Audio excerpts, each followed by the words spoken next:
बिस्तर के popular show market roundup का बजा डंका एंड बेस्ट बिजनेस प्रोग्राम बना मार्केट राउंडअप। शेयर बाजार के सटीक एनालिसिस के लिए दर्शकों ने बिस्तर पर जताया भरोसा। बीते हफ्ते यानी 28 मार्च को समाप्त सप्ताह बाजार बढ़त के साथ बंद हुआ। 28 मार्च को निफ्टी रिकॉर्ड स्तरों से सिर्फ 10 अंक से चूका। निफ्टी 12 मार्च के बाद सबसे बेहतर लेवल पर बंद हुआ। निफ्टी 1.04% चढ़कर 22,326.90 के लेवल पर बंद हुए। वहीं बैंक निफ्टी की बात करूं तो 0.56% की बढ़त के साथ 47,124.60 के लेवल पर बंद हुए। सेक्टर स्पेसिफिक बात करें तो आईटी और मीडिया को छोड़कर सारे ही सेक्टर्स 1 से 3% तक चढ़े हैं। तो रियल्टी सेक्टर 3% के करीब तेज हुआ है। ऑटो 2.25% से ज्यादा उछला। पीएसयू बैंक में भी हमें 2.25% से ज्यादा की बढ़ोतरी। Energy, metal, fin services, pharma, सारे ही सेक्टर्स 1% की बढ़ोतरी के साथ पिछले सप्ताह बंद हुए हैं। पूरे फाइनेंशियल 2023-24 में बाजार के प्रदर्शन पर नजर डालें तो निफ्टी 50 में 28% से ज्यादा, निफ्टी मिड कैप 100 इंडेक्स 60% और स्मॉल कैप 70% तक चढ़े हैं। अब नए वित्त वर्ष यानी फाइनेंशियल ईयर 2025 का पहला सप्ताह कैसा रहेगा, वो कौन कौन से फैक्टर्स हैं, ट्रिगर्स हैं जो बाजार की दिशा और दशा तय करेंगे, जानने के लिए देखते रहिए ये वीडियो अंत तक। तो सबसे पहले नजर डालते हैं वो बड़े इवेंट्स पर जिस पर बाजार की नजर रहेगी इस हफ्ते।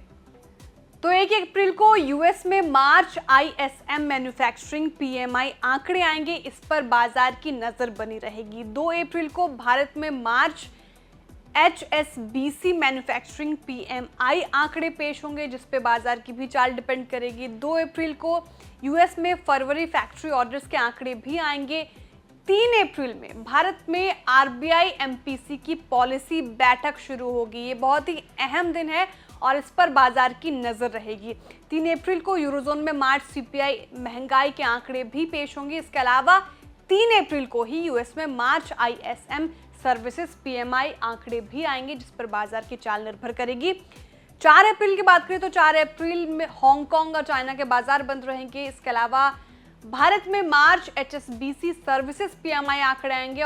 इसके अलावा 5 अप्रैल को भारत में आरबीआई की मॉनेटरी पॉलिसी बैठक होगी। इसके अलावा मार्च महीने के ऑटो बिक्री आंकड़े भी आएंगे, इसलिए Maruti Suzuki India, Tata Motors, hero MotoCorp, Eicher Motors, Ashok Leyland और तमाम ऑटो स्पेसिफिक स्टॉक्स पर बाजार की नजर रहेगी। मार्केट पार्टिसिपेंट्स इस पर नजर रखेंगे। और 3 अप्रैल को फेडरल रिजर्व के चेयरमैन जेरोम पॉवेल के भाषण पर भी बाजार नजर बनाए रखेगी। उसके अलावा अगले सप्ताह कई दूसरे फेड ऑफिशियल्स के भी भाषण होंगे जिस पर बाजार की चाल निर्भर करेगी। अब आपको बताते हैं कि बाजार के लिए पॉजिटिव क्या रह सकता है। तो FIIs यानी फॉरेन इंस्टीट्यूशनल इन्वेस्टर्स ने अपनी खरीदारी बढ़ाई है। बीते हफ्ते FIIs ने 2368 करोड़ की खरीदारी की है। ये बाजार के लिए पॉजिटिव हो सकता है। इसके अलावा बाजार के लिहाज से जो अच्छा हुआ है वो ये है कि बीते हफ्ते 7 बड़ी कंपनियों का मार्केट कैप 67,260 करोड़ रुपए बढ़ा है। सबसे ज्यादा फायदा रिलायंस को हुआ है। बीते हफ्ते रिलायंस का मार्केट कैप 45,262 करोड़ बढ़ा और फाइनेंशियल ईयर 2024 में इक्विटी म्यूचुअल फंड्स का इनफ्लो भी 75% बढ़ा है। ये तमाम चीज बाजार के लिए पॉजिटिव हो सकती है। अब सवाल इस बात का भी है कि बाजार के लिए नेगेटिव क्या हो सकता है। तो कच्चा तेल जो है वो मेन कल्प्रिट है। कच्चे तेल की कीमतों में उबाल आया है। बीते हफ्ते ब्रेंट क्रूड 3.25% ज्यादा महंगा हो गया। कच्चे तेल की कीमतों में लगातार तीसरे महीने तेजी आई है।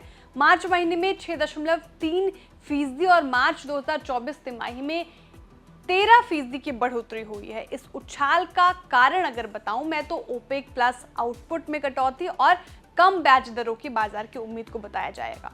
अब आईपीओ भी बात कर लेते हैं। तो नए सप्ताह में सिर्फ एक आईपीओ मेन बोर्ड सेगमेंट में लॉन्च होगी और वो है भारती हेक्साकॉम।